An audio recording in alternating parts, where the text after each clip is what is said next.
the Everything But Politics podcast. All right, here we go. Welcome back to this week's edition of the Everything But Politics podcast. Joining us today is Alejandra Aguilar, CEO and founder of the Golf Proformance Institute located in Las Vegas. You guys know that we love golf, so this is an episode we've been excited for since it was scheduled. Alejandra, thank you so much for coming on our show. Thank you so much for having me, you guys. Yeah, and you've been very open about how the game of golf has changed your life. I'm curious as to who was Alejandra before she ever picked up a golf club? Well, before I picked up a golf club, I was just a mom, a stay-at-home mom.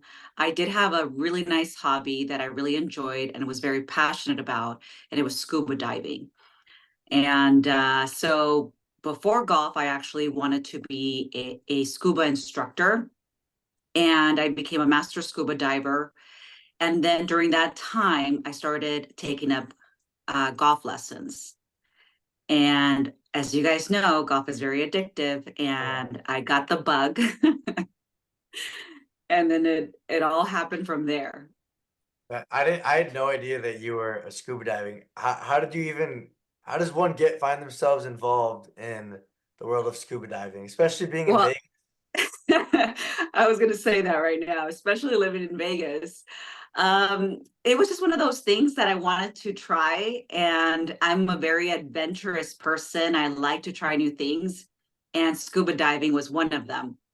And so I just started taking classes here in Las Vegas, and I practice in Lake Mead, which is really funny.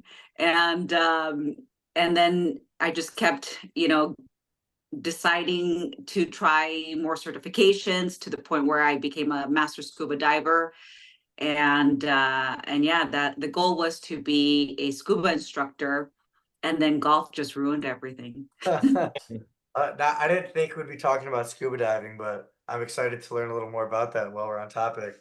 Wait, so when you're training for scuba diving, are you just in like freshwater pools? Like, what exactly is that process like for you? Yes. So in the beginning, I mean, there's different types of certifications. So there's open water, advanced, and then there's master scuba diver, and then you become an instructor.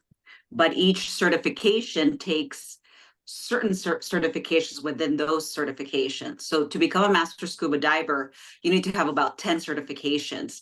And they all include things like being nitrogen approved, being a rescue diver, deep diver, wreck diver. So I have to get all those certifications in. So yes, you can practice in a pool, but some of the stuff requires you to be in an actual lake or in the ocean if you live like in California or something.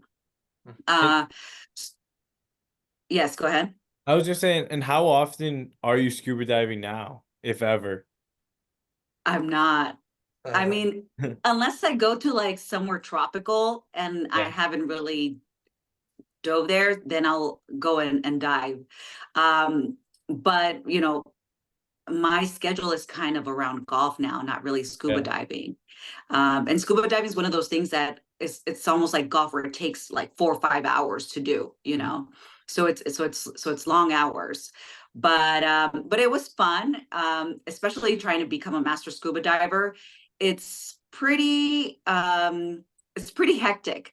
You have to train for it, and then you have to pass a certain class, and you have to I had to pull out my instructor. At the time, he was like 250 pounds out of the water, to become a rescue diver.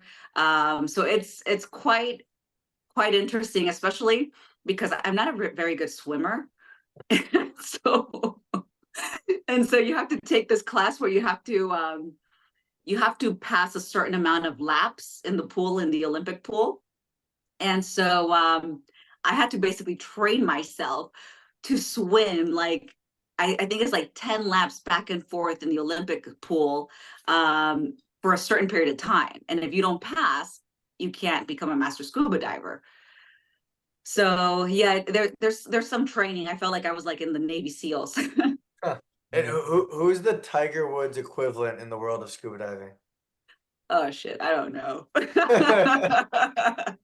That's definitely a unique story. I know you're from Mexico. What did you play growing up as a kid? Well, growing up as a kid, I mean, I mostly grew up in the United States, but I was born in Mexico, and I was brought to the US when I was 3 years old. Oh, okay. I did play volleyball and I did run track when I was like in middle school. I didn't really play any sports in high school. And it wasn't because I wasn't athletic, it just didn't happen. Gotcha. And so obviously you said that picking up a golf club ruined the whole scuba diving thing. Can you recall that instance or day where you were out on the golf course and you were kind of introduced to the game? Um, I wouldn't say I recall it too well. I do have a really bad memory. Um, but I've been playing golf for now this year 12 years. And so I I do remember practicing a lot, and I do remember taking at least 1 to 2 golf lessons a day. I was the type of golfer that didn't actually go to the golf course and play golf. I actually went to the range and practiced. So I think that's why I don't have like a memory of like, oh my God, I hit the best shot and it just all happened from there. I started with lessons like most amateurs should do.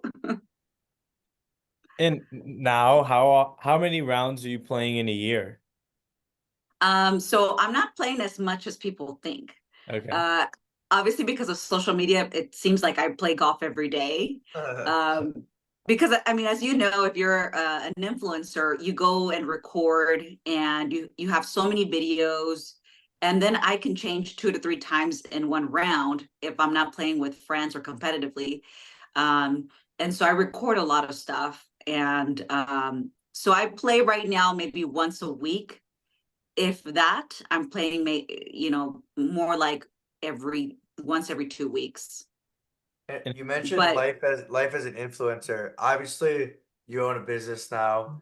How do choose what day you're gonna put your energy towards, whether it be creating content and posting throughout your socials or being at the Golf Proformance Institute? How do you differentiate what you need to do? well, right now I feel like my schedule's like all over the place. And it's mostly because I'm still building a team. I have a small team right now, and but I think that eventually everything will be a lot more organized, which is what I like.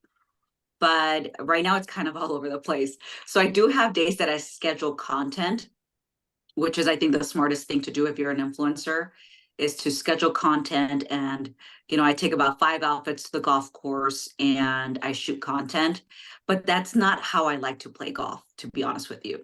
So the majority of my content is I'm actually playing golf and taking score, which is not like most golf influencers. Most golf influencers go out there and hit about 50 golf balls on one hole and then just post the one really good video. Hmm. I'm just not a patient person, so I can't really like be hitting 20 golf balls on one hole, and I'm just not that person. So if I don't hit a good golf shot, it's either going to be a bad video with a shank, or a very good video with a with a shot that's really close to the hole. But yeah, it's all over the place right now because there's so much stuff going on. And before you got into golf and your business, how involved were you with social media? Not involved at all, actually. My social media was private and all personal.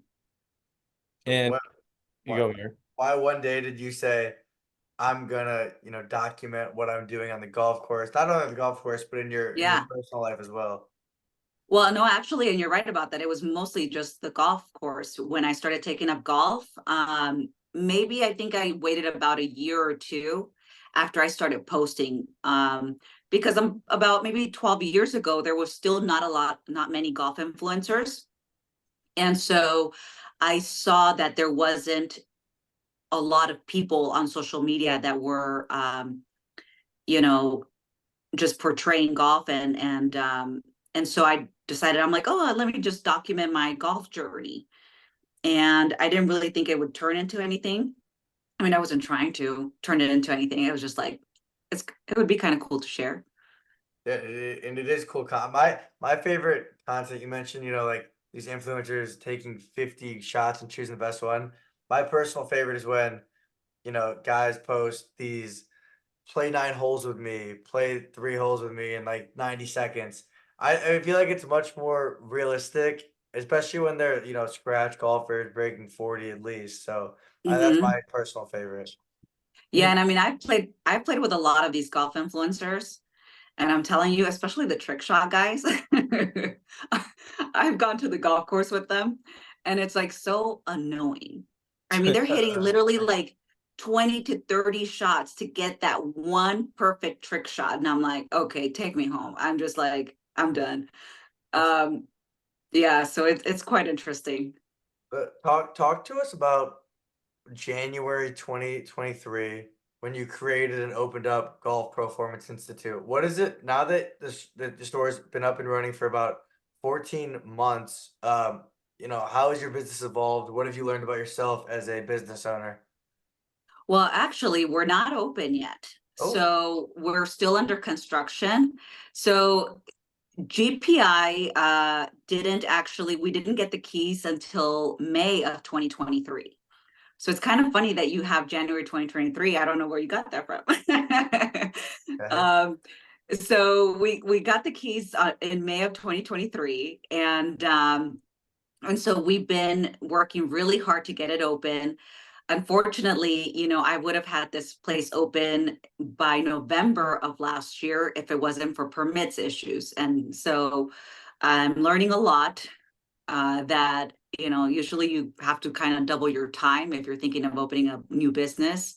Um, and so hopefully I'll have it open in a couple of months. But it's right now, it's the hold is permits. And Yeah. and as a business owner and learning and having to deal with being a mother, how do you manage all your time? Well, lucky for me, my kids are older. I'm not as young as I look. So my kids are 18, and my oldest daughter is going to be 21 this year. Okay. So they actually don't live with me anymore. So, and once they got to a certain age, I kicked them out. So, Have you got have you um, have you gotten them into golf? have I?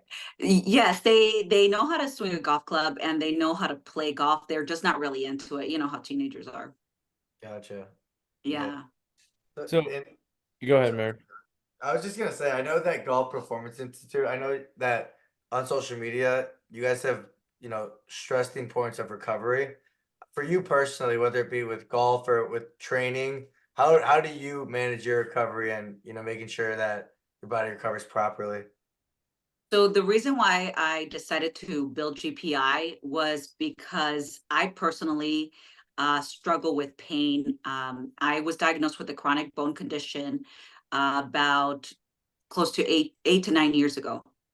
And so when I started playing golf, I started, feeling pain.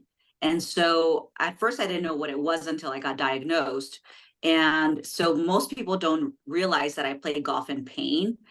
And so I get a lot of physical therapy, chiropractic work, sports massages. And so I have to do this every day in order to play golf, because my muscles get really tight, they get really sore and painful.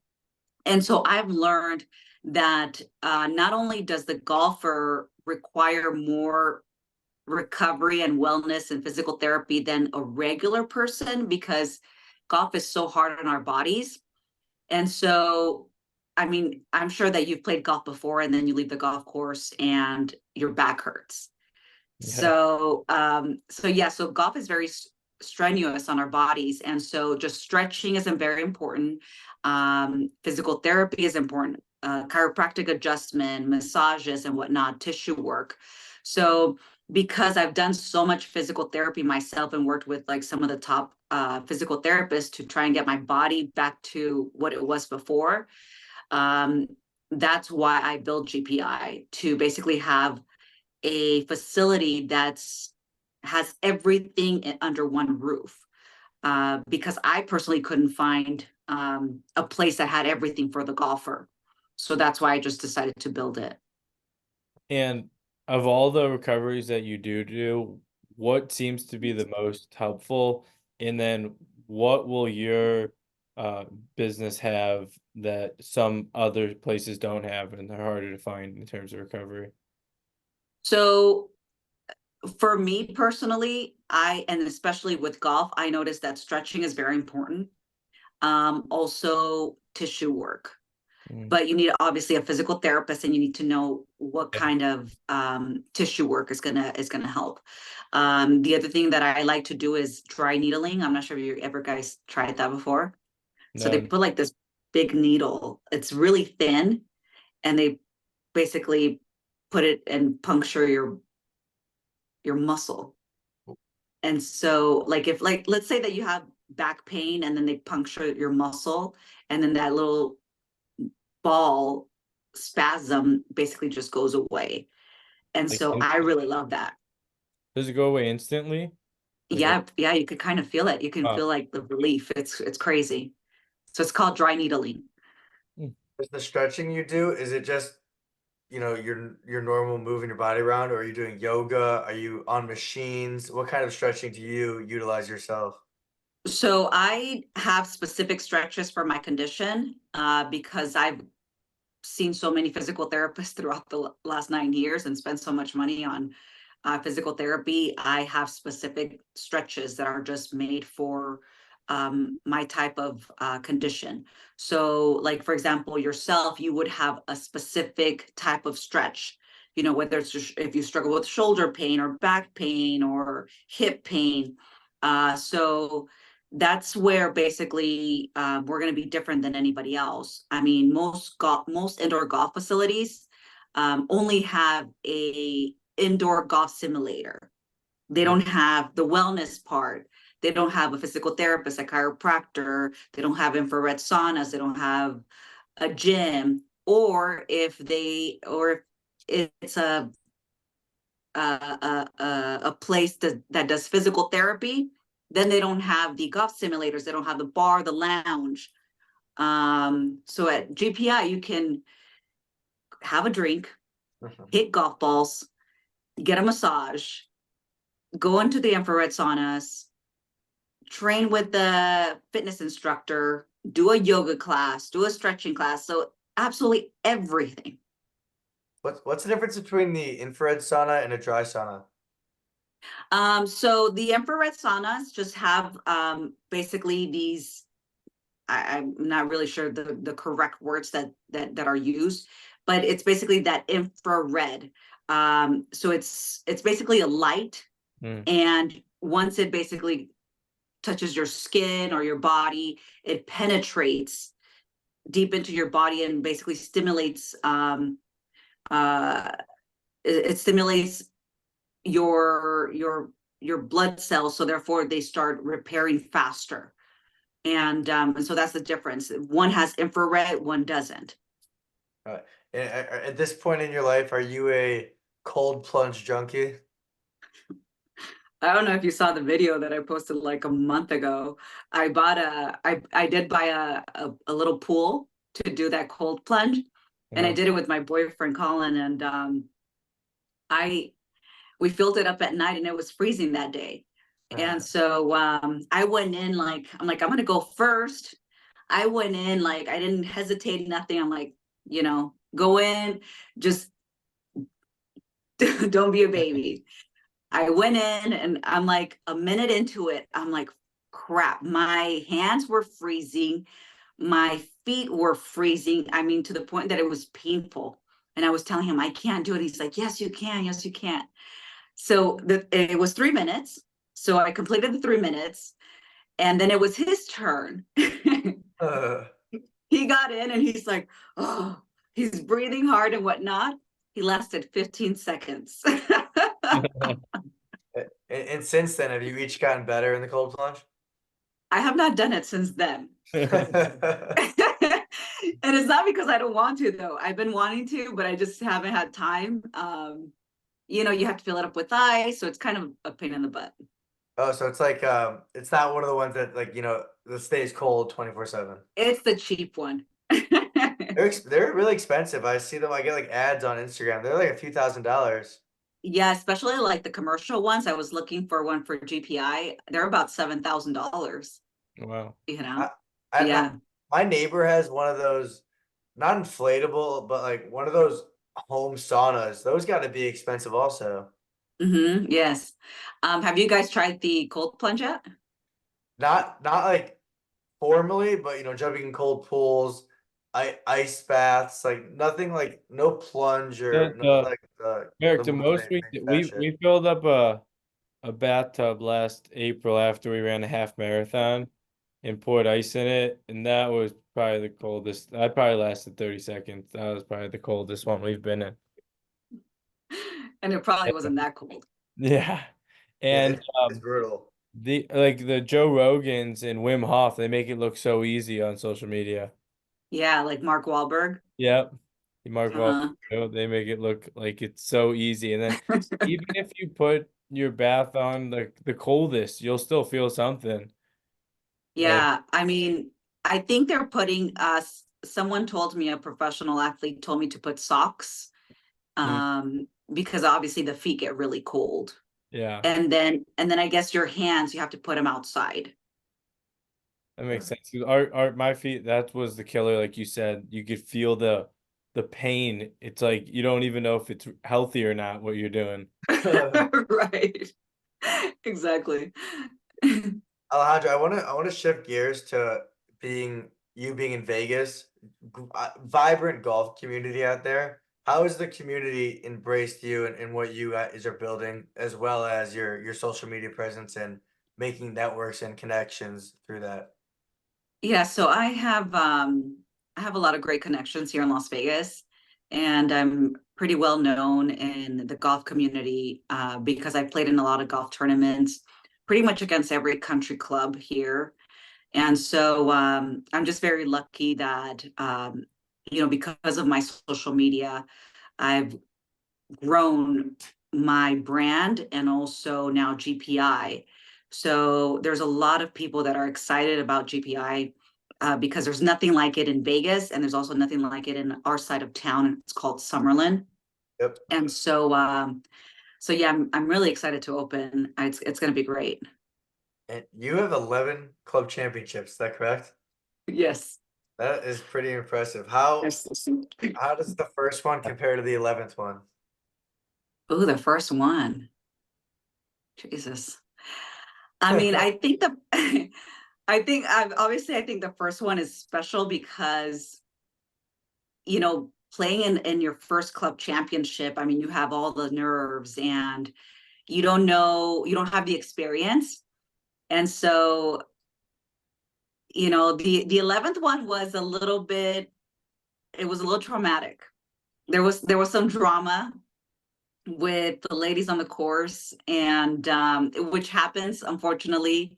Mhm. Women get jealous and they get insecure, and so I had some drama, and this lady was asking me, member, she was like, what are you doing here? You don't belong here. And I'm like, I pay my dues just the same way as you do. So just imagine you're playing on the fourth hole, you're one under, and then somebody wants to start a fight with you. Yeah, that's And a joke. How long ago? it's like, I'm like, and I'm feisty, like I get pissed off. So I try to keep my cool, but I play like shit. And so because I was about to, I can get a little ghetto if I want to. So, what's your handicap then? You got to be obviously good at golf. Yeah, so right now it's 3.5. And it's that because I don't work on my golf game anymore. I was a scratch golfer about 3 years ago. And I probably could have been like a +1 or 2, but I also play from the back tees. Mm. So, you know, I I play from the back tees because of if I'm playing with men or with other people that want to play the back tees, I want to be in the same group. It just makes it more fun. So I just know that I'm probably not going to shoot in the low 70s, and I'm totally fine with that. You know, if I shoot in the low 80s, mid 80s, I'm totally fine with that. As long as I'm breaking 90, I'm happy. Absolutely. Anyone listening to this that has played competitive golf knows that dealing with nerves and pressure is a real thing. Obviously, winning 11 club championships, you've been in a lot of those situations, it seems. How is that, equated towards you dealing with stress and pressure as a businesswoman? Well, I mean, obviously, because I've played so many club championships, I'm kind of experienced now with the nerves and whatnot. Um, but I've learned how to prepare myself for tough situations. I am tough mentally, but there are times when you still feel some fear, and it's normal. But for myself, for a club championship, for example, I would listen to like motivational speakers on YouTube, and just hearing just people just say, oh, you're powerful, you're strong, you're this, you're that, and I'm like, all of a sudden I just feel like I'm such a badass. So, So with that being said, what advice would you give to aspiring young golfers who are looking to enhance their skills and performance both physically and mentally? yeah, first of all, I would always recommend that you start with golf lessons, whether it's once a month. I think once a month is plenty, just because people get busy and whatnot. And because golf is a repetitive sport, you're repeating the same golf swing and everything. So it just takes repetition. You know, the more you practice, the better you'll get. And as far as the mental aspect of the game, especially for women, because we have it a little bit more harder than men do, especially on the golf course. I mean, you go to the golf course and a guy wants to give you swing advice when he can't even break 90. Right. And so I just mostly just ignore the haters. And I've been told by the starter before the ladies tees is up ahead, and I just want to like grab the driver and hit him over the head. Um, but I always say I let my clubs do the talking. So I just ignore them. I go up to the tee box and I bomb the drive down the middle. And then I say, you have something to say now? And or then, if I'm playing with random people, which doesn't happen very often, but it does happen. And you normally see guys just rolling their eyes, and they're like, oh, I'm playing with this woman, and then they're out of bounds here, school here, and then I hit down the middle, just swing smooth and everything. And I'm like, were you guys worried about my golf game? That's so funny. Yeah. Alejandra, something I have to ask you before we wrap up here is your experience at Shadow Creek. That place looks absolutely unbelievable. It's certainly bucket list. What was Yes. that like being out on that property? Well, I've played Shadow Creek many times, actually. I've probably played Shadow about 25 times. Wow. So it wasn't my first experience, but it was the first time that I've ever or that I've decided to record it and make it a video, because it's the first time that it's been at this rate. At $1,250, for greens fees. Wow. So it was, I think, somewhere around $300 back in the day. I don't know, like 20 years ago. And so the price just keeps going up and up and up. And I wouldn't pay those prices to play there. But it's a gorgeous golf course. I mean, whenever I get invited, I don't say no, especially for that price. So, if you guys are coming down to Vegas and you guys want to play there and invite me, I'm totally down. That's so funny. What are your top 3 courses in Vegas? So my top 3 courses are actually private courses. Okay. And so one of them is Southern Highlands, which is where I learned how to play golf, and I was the club champion there 3 times. And then the Summit, which is another private golf course in Summerlin, and Shadow Creek. I know all those courses. Those are all legit. So Right? definitely Am I been on right? some, yeah, you've definitely been on some great tracks. Alejandra, we know you're busy. Last question before we wrap it up here. We're a little while away, but who wins the 2024 Masters? Oh, crap. Is Tiger playing? As of now, he is He's playing. supposed to, yeah. Hey, listen, anytime Tiger's playing Augusta National, I always root for Tiger. So I don't care if he's limping, he's winning. So funny. Yeah, that would be amazing. I hope you're right. Alejandra, this has been a lot of fun for us. Before we let you go here, please give our listeners where they can find you, your website, everything you got going on. So on Instagram, you can find me at Golf Mommy, MAMI _. And my GPI Golf Performance Institute website is golfperformanceinstitute.com. And that's where you can find me. Awesome. Alejandra, thank you so much. Appreciate it, guys. See everyone next Thank you.